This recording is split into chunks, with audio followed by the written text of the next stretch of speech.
1. Why we must not give up the fight.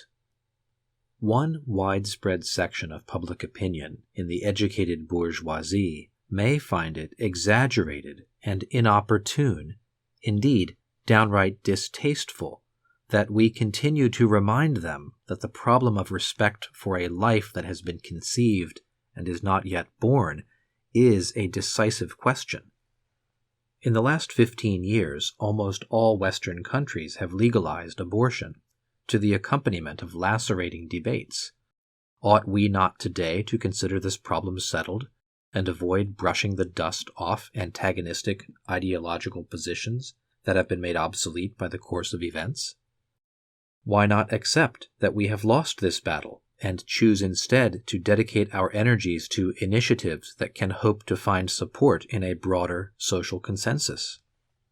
Indeed, if we remain on the superficial level, we could be convinced that the legal approval of abortion has not really changed much in our private lives and in the life of our societies.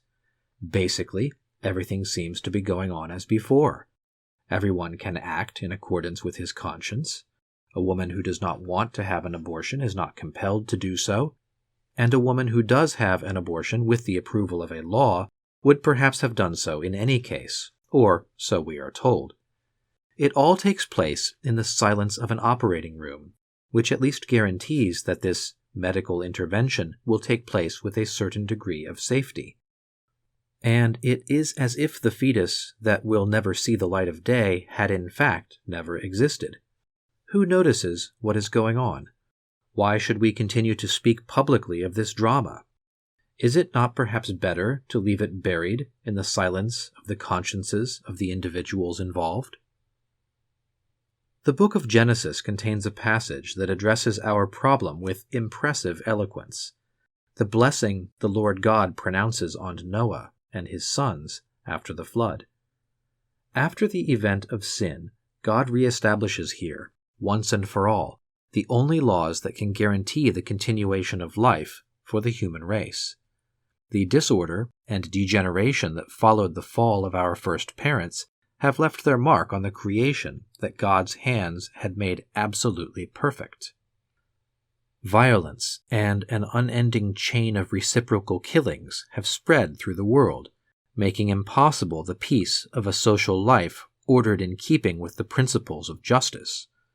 Now, after the great purification of the flood, God lays aside the bow of his wrath and embraces the world anew in his mercy, indicating, in view of the future redemption, the essential norms for the world's survival. For your lifeblood I will surely require a reckoning.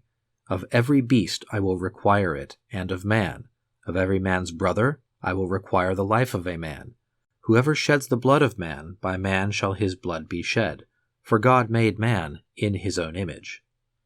With these words, God claims the life of man as his own specific possession. It remains under his direct and immediate protection. It is something sacred.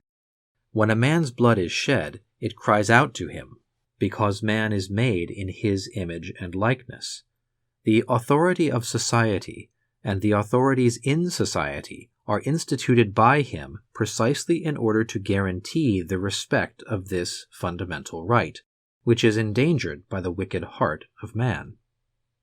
It follows that the recognition of the sacred character of human life and of its inviolability, a principle admitting of no exceptions, is not some trivial little problem or a question that may be considered relative in view of the pluralism of opinions we find in modern society.